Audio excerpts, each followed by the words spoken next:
So hello friends, welcome back to our YouTube channel diploma classes. इस video में देखेंगे fundamental of mechanical engineering का question paper जो पिछले साल में पूछा गया है। उसके ऑब्जेक्टिव क्वेश्चन को हम लोग डिस्कस करेंगे और देखेंगे कि उसमें किस टाइप के ऑब्जेक्टिव क्वेश्चन पूछे गए हैं और उससे रिलेटेड क्या क्वेश्चन बन सकते हैं। तो डिटेल एक्सप्लेनेशन हम लोग इस वीडियो में देखेंगे। तो चलिए हम लोग वन बाय वन करके क्वेश्चन स्टार्ट करते हैं। सब्जेक्ट क्या है आपका? फंडामेंटल ऑफ मैकेनिकल इंजीनियरिंग, जिसको शॉर्ट में FOME बोला जाता है। FOME। तो ये न्यू पेपर आया है जो आपका आउटकम बेस्ड एग्जाम जो हो रहे हैं। तो इसमें सबसे फर्स्ट क्वेश्चन आपका क्या है? The SI unit of energy and work. तो एनर्जी और वर्क का SI यूनिट पूछा है। तो देखिए यहाँ पे क्या है?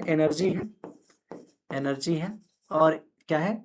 वर्क है। एनर्जी है और एक क्या है? वर्क। तो अगर इसका SI यूनिट पूछा जाए आपसे, क्या पूछा जाए?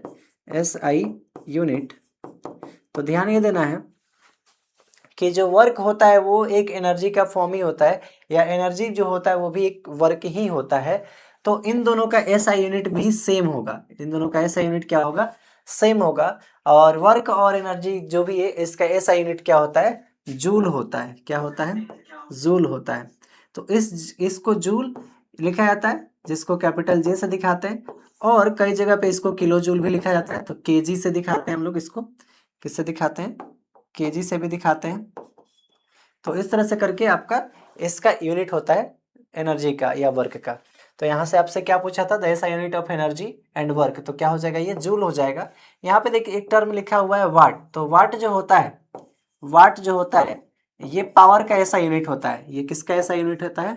SI यूनिट ऑफ पावर होता है। SI unit of power. तो यहाँ से आपका करेक्ट आंसर क्या होगा? जूल हो जाएगा, जो कि हमसे पूछा गया था। इसमें किसका यूनिट? Energy and work. तो एनर्जी एंड वर्क का ऐसा यूनिट क्या होता है आपका? जूल होता है। जूल मीटर इन दोनों में से किसी का यूनिट नहीं होता है। नेक्स्ट पे हम लोग चलते हैं। सो नेक्स्ट क्वेश्चन यहाँ पे बहुत ही इंपॉर्टेंट क्वेश्चन है। क्वेश्चन क्या है? Heat from sun comes to earth. तो सन से जो अर्थ पे एनर्जी आता है, हीट आता है। जैसे मान के चलिए ये अर्थ का सरफेस हो गया। ये किसका सरफेस हो गया? ये हम अर्थ का सरफेस बना देते हैं। ये अपना अर्थ हो गया और ये आप क्या हो गया? सन हो गया। ये क्या हो गया? सन हो गया। तो सन का हीट जो अर्थ पे आता है, सन का हीट जो अर्थ पे आता है वो किस के थ्रू आता है? कंडक्शन के थ्रू, कन्वेक्शन के थ्रू, या रेडिएशन के थ्रू? तो देखिए जो सन से एनर्जी या हीट जो है अर्थ पे आता है उसमें कोई मीडियम नहीं होता है। No no medium, no medium. तो नो मीडियम का कहने का मतलब क्या है? यहाँ से हीट तो किसी ना तरीके से आता होगा। तो जो हीट आता है वो इलेक्ट्रोमैग्नेटिक वेव के फॉर्म में आता है। इलेक्ट्रोमैग्नेटिक वेव के थ्रू आता है और यहाँ अर्थ तक पहुंचता है। तो जिसमें कोई मीडियम नहीं होता है और इलेक्ट्रोमैग्नेटिक वेव या दूसरे किसी के हेल्प से आता है, तो वो आपका कौन सा प्रोसेस कहलाता है? इस प्रोसेस को हम लोग बोलते हैं रेडिएशन। इसको क्या बोलते हैं? रेडिएशन बोलते हैं। तो यहाँ पे करेक्ट आंसर क्या हो जाएगा आपका? रेडिएशन हो जाएगा। तो ये आपका करेक्ट आंसर हो जाएगा यहाँ पे। अब एक टर्म है यहाँ पे कंडक्शन का, तो तीनों को थोड़ा सा आप अच्छे से समझ लीजिए। कंडक्शन है, दूसरा आपका क्या है? कन्वेक्शन है, और तीसरा आपका क्या है? तीसरा आपका है रेडिएशन। रेडिएशन। तो जो कंडक्शन होता है जनरली ये ज़्यादातर सॉलिड में होता है। सॉलिड में, जैसे कि आप किसी गैस स्टोव पे मान लीजिए आपका गैस स्टोव है, यहाँ पे रख के, और गैस स्टोव आपका हो गया, यहाँ पे कोई बर्तन रख के उसमें पानी गर्म कर रहे हैं, तो यहाँ पे जो हीट ट्रांसफर हो रहा है, जो स्टोव, ये केतली जो है और ये हीट नीचे से फ्लैम जो जा रहा है, इसके बीच का हीट ट्रांसफर बोल सकते हैं कि वो कंडक्शन हो गया। या ऐसे ही बोल सकते हैं कि मान लीजिए एक आपके पास रॉड है जो कि पूरा हीट है, और दूसरा रॉड उससे अगर हम लोग सटा देते हैं जिसका हीट बहुत कम है, तो इन दोनों में भी हीट ट्रांसफर होगा, जिसको हम लोग क्या बोलेंगे? कंडक्शन के थ्रू हीट ट्रांसफर बोलेंगे। यहाँ पे कन्वेक्शन है, तो कन्वेक्शन जनरली किस में होता है? लिक्विड में होता है। तो ध्यान रखना है, कंडक्शन जनरली किस में होता है? ये लिक्विड में होता है। जैसे कि आप में क्या कर रहे थे हम लोग? पानी ही गर्म कर रहे थे यहाँ पे, तो पानी गर्म करेंगे तो ये सरफेस नीचे वाला तो हीट होगा, तो ये हीट जो होगा वाटर को आगे पहुंचाते जाएगा और पूरा जो इसमें वाटर भरा हुआ है ये पूरा का पूरा हीट हो जाएगा by the help of convection. तो ये लिक्विड में काम करता है। रेडिएशन जो इसके में कोई मीडियम नहीं होता है बताए हैं, जनरली ये गैस वाले टर्म में यूज किया जाता है। तो आई होप आपको ये क्वेश्चन क्लियरली समझ में आ गया होगा।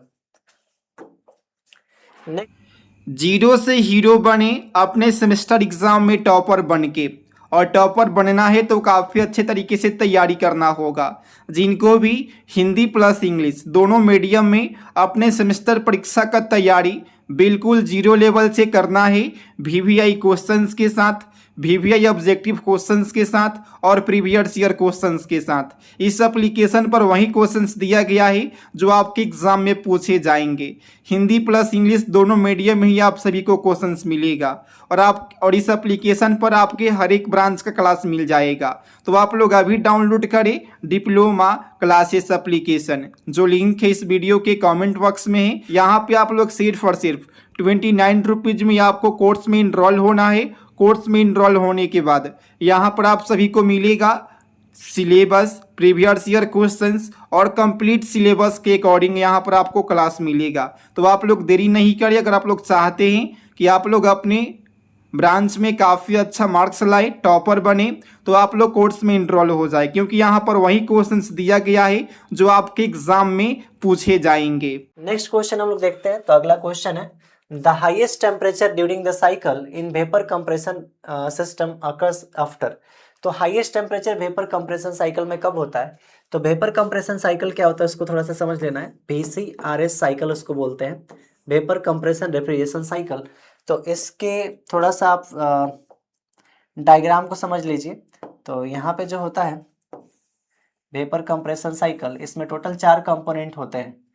टोटल मेनली कितने कंपोनेंट होते हैं? 4। और भी होता है और भी इसमें बहुत सारे कंपोनेंट होते हैं, लेकिन मेनली 4 कंपोनेंट होते हैं।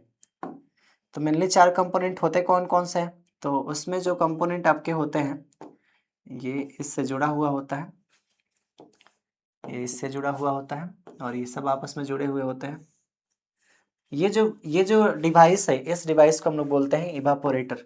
इसे हम लोग क्या बोलते हैं? इसे हम लोग बोलते हैं, ये मेरा क्या है, ये है इवापोरेटर। इवापोरेटर ये आपका होता है, ये कंप्रेसर होता है, कंप्रेसर। और ये जो डिवाइस है इसको बोलते हैं हम लोग कंडेंसर, और इस डिवाइस को हम लोग बोलते हैं एक्सपेंशन डिवाइस, एक्सपेंशन। तो जो इवापोरेटर होता है इसका काम होता है हीट को ऑब्जर्व करना, जो भी आप साग सब्जी रेफ्रिजरेशन में रखे हुए हैं उसका हीट खींच लेना। कंप्रेसर का क्या काम होता है कि प्रेशर और टेम्परेचर को बढ़ा देना। कंडेंसर का क्या काम होता है कि जो प्रेशर और टेम्परेचर बढ़ा हुआ है उसको बाहर एटमॉस्फेयर में रिलीज कर देना। और एक्सपेंशन वाल्व का क्या काम होता है कि उसके प्रेशर और टेम्परेचर को फिर से रिड्यूस कर देना। तो जनरली अगर आप देखेंगे तो पूछा जा रहा है यहाँ पे कि कहाँ पे हाईएस्ट टेम्परेचर आपको मिलेगा। तो हाईएस्ट टेम्परेचर जो है इसको ध्यान रखना है कि हाईएस्ट टेम्परेचर तब मिलता है, हाईएस्ट टेम्परेचर आपका जो होता है वो जैसे ही आप इवापोरेटर देख रहे हैं यहाँ पे, तो इवापोरेटर से हीट खींचेगा तो यहाँ पे कुछ ना कुछ इसको हीट मिलेगा, लेकिन ये हीट का प्रेशर और टेम्परेचर अभी भी लो ही रहेगा। लेकिन यहाँ पे फेज चेंज हो जाता है, जैसे लिक्विड पास करता है तो यहाँ पे क्या होता है, ये लिक्विड से वेपर बन जाता है। तो यहाँ पे फेज चेंज होता है, इसलिए इसमें टेम्परेचर का ज़्यादा डिफरेंस नहीं होता है। तो यहाँ पे कंप्रेशन में जब इसको हम लोग भेजते हैं तो कंप्रेसर में भेजते हैं तो कंप्रेसर इसके प्रेशर को भी बढ़ा देता है और टेम्परेचर को भी यहाँ पे बढ़ा देता है। तो हाईएस्ट टेम्परेचर जो आपको मिलता है आफ्टर दी कंप्रेसर मिलता है, यानी कंप्रेसर के बाद जो है सबसे ज़्यादा टेम्परेचर मिलता है। तो इवापोरेशन बोला है, कंप्रेशन बोला है, तो यहाँ पे क्या हो जाएगा, कंप्रेशन हो जाएगा। कंप्रेशन में आपको क्या मिलता है, सबसे ज़्यादा टेम्परेचर मिलता है। इवापोरेशन का क्या काम है कि आपको हीट को ऑब्जर्व करना जो अभी आपने रेफ्रिजरेशन में रखा हुआ है। नेक्स्ट क्वेश्चन पे चलते हैं। तो अगला क्वेश्चन है इन डीजल साइकिल। तो डीजल साइकिल को थोड़ा सा पीवी डायग्राम समझ लीजिए। पीवी डायग्राम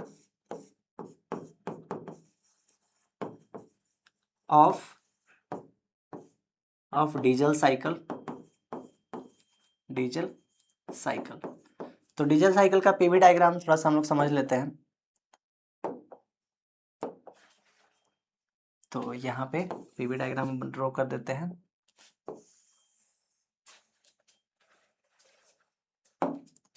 तो पीवी डायग्राम जो डीजल साइकिल का होता है वो कुछ इस तरह का होता है।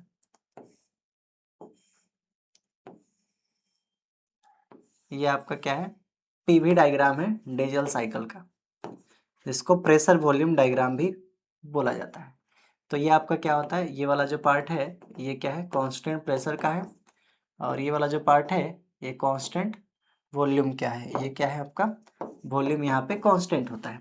तो अगर आप ध्यान से देखेंगे तो इस कंडीशन में क्या होता है कि ये जो प्रोसेस है आपका 1 2 3 4, तो यहाँ से आपका हीट इंटर करता है, यानी कि क्यू सप्लाई, इसको हीट सप्लाई बोलते हैं, और यहाँ से हीट आपका क्या होता है, रिजेक्ट होता है, क्यू रिजेक्ट, यानी कि हीट आपका रिजेक्ट होता है।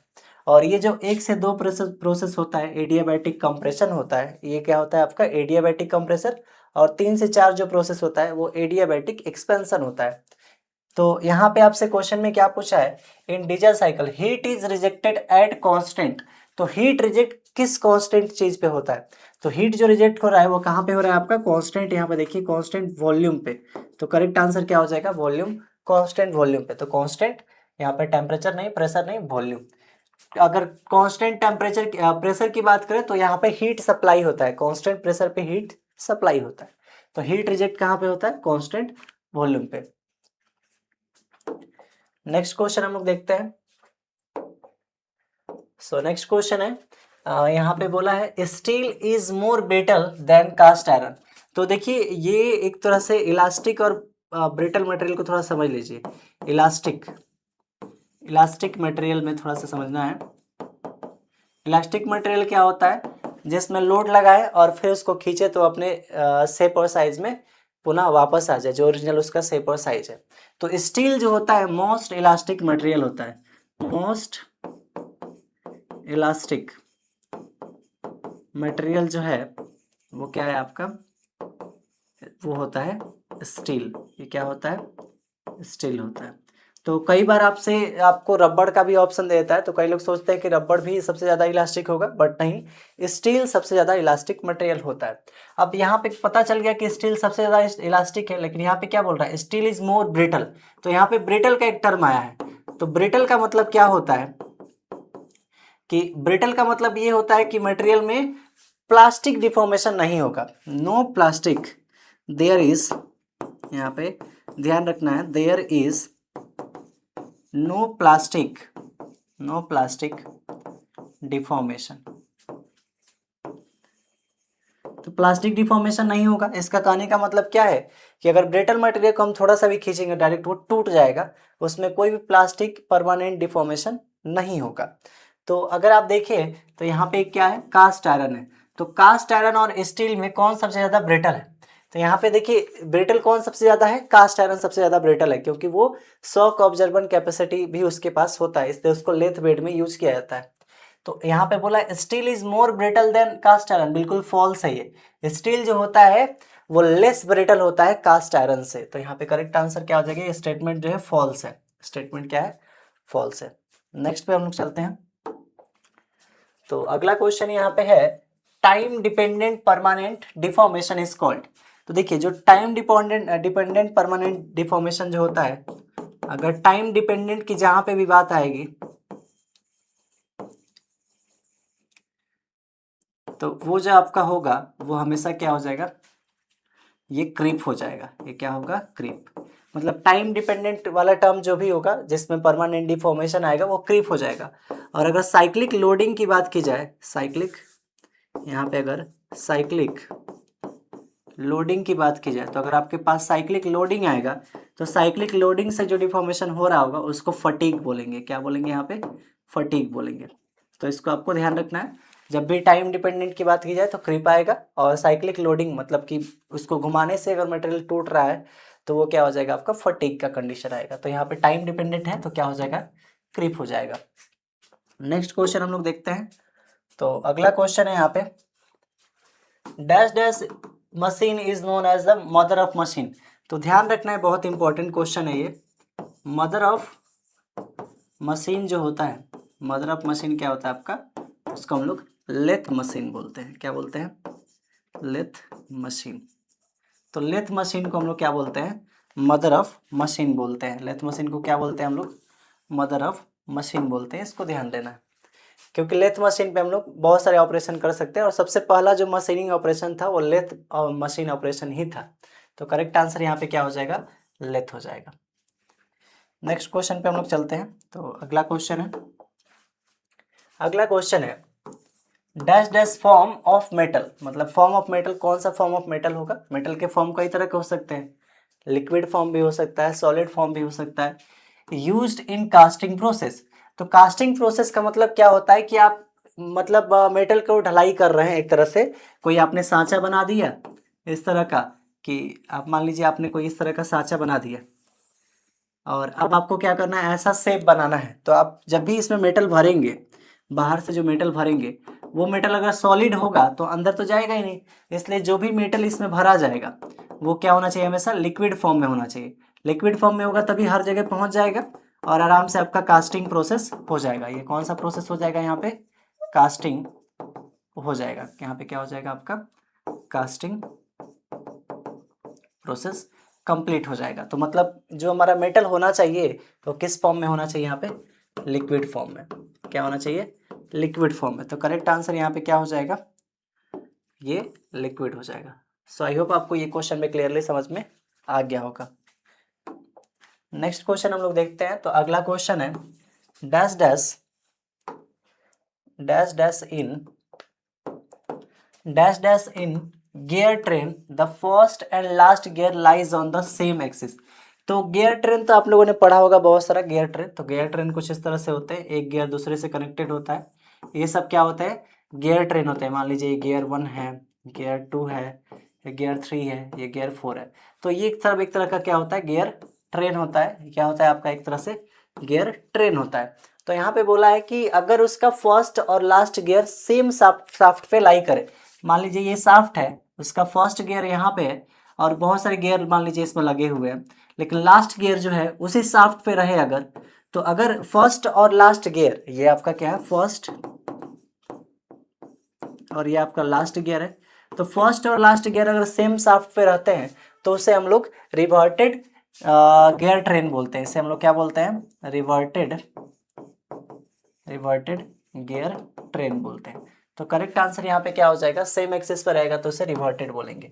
एक चीज और ध्यान रखना है कि ईपी साइक्लिक जो गियर ट्रेन है आपके घड़ी उड़ी में लगा होता है, वॉच जो होता है वहां पे क्या होता है? ईपी साइक्लिक गियर ट्रेन लगा होता है। तो आई होप आपको ये क्वेश्चन पे क्लियर समझ में आ गया होगा। यहाँ पे एक टर्म है कंपाउंड। तो कंपाउंड गियर ट्रेन का क्या मतलब होता है? जहाँ पे 2 या 2 से ज्यादा गियर लग गए हो उसे हम लोग कंपाउंड गियर ट्रेन बोलते हैं। अब नेक्स्ट लास्ट क्वेश्चन देखते हैं। तो लास्ट ऑब्जेक्टिव इसमें है, आपसे बोला है V belt are usually use for. तो देखिए वी बेल्ट को जरा सा समझ लेना है कि वी बेल्ट जो होता है ये इसका ग्रूव कुछ ऐसे बना होता है। ग्रूव जो बना होता है कुछ इस तरह का बना होता है और ये कुछ ग्रूव जो है आपका इस तरह का बना होता है। तो इसमें जो आपका बेल्ट चलता है, मान लीजिए इस पे जो भी आपके बेल्ट है, ये भी बेल्ट आपका है, ये लगा होता है इसमें और इसके थ्रू क्या होता है? पावर का ट्रांसमिशन होता है। तो अब अगर आप ध्यान से समझेंगे तो इसके बीच का एंगल जो होना चाहिए यहाँ से यहाँ तक का एंगल, ये 30 to 40 डिग्री के अप्रोक्स होता है। यहाँ का जो एंगल होता है ये वाला, ये 30 to 40 डिग्री के बीच का एंगल होता है। और सबसे इम्पोर्टेंट बात कि जो भी बेल्ट होता है इसमें दो फ्रिक्शन सरफेस होते हैं। मतलब कि ये साइड में टच करता है। ध्यान रखना है कि यहाँ पे टच करेगा और इस साइड में टच करेगा, यानी इसके पास 2 फ्रिक्शन सरफेस है। नीचे टच नहीं करेगा। अगर नीचे टच करेगा तो ये दोनों फ्रिक्शन सरफेस जो है आपस में अच्छे से मेल नहीं खाएगा, जिससे स्लिपिंग का चांस बहुत बढ़ जाएगा। इसलिए हमेशा क्या होता है? ये साइड में ही बस टच करता है, नीचे टच नहीं करता है। तो यहाँ से पूछा क्या है? और एक चीज और ध्यान रखना है कि ये जो वी बेल्ट होता है इसको हमेशा हम लोग मीडियम के लिए यूज करते हैं। किसके लिए यूज करते हैं? मीडियम के लिए। तो वी बेल्ट कौन सा ड्राइव के लिए? मीडियम ड्राइव के लिए यूज होता है। तो V belt are usually use for किसके लिए होता है? लॉन्ग ड्राइव के लिए नहीं होता है। लॉन्ग ड्राइव जब भी आता है तो वो रोप ड्राइव हो जाता है। रोप ड्राइव जो होगा वो किसके लिए आपका होगा? लॉन्ग ड्राइव के लिए। शॉर्ट ड्राइव में गियर आ जाएगा। शॉर्ट में आपका क्या आ जाएगा? यहाँ पे गियर का यूज किया जाएगा, गियर ड्राइव हो जाएगा। और मीडियम की जब बात की जाए तो वो क्या हो जाएगा आपका, व्ही बेल्ट ड्राइव हो जाएगा। तो यहाँ पे आपका करेक्ट आंसर क्या हो जाएगा, मीडियम ड्राइव के लिए व्ही बेल्ट का यूज किया जाता है। सो आई होप आपको ये सारे क्वेश्चन इजीली समझ में आ गए होंगे। So thanks for watching my video and keep supporting and subscribe my YouTube channel.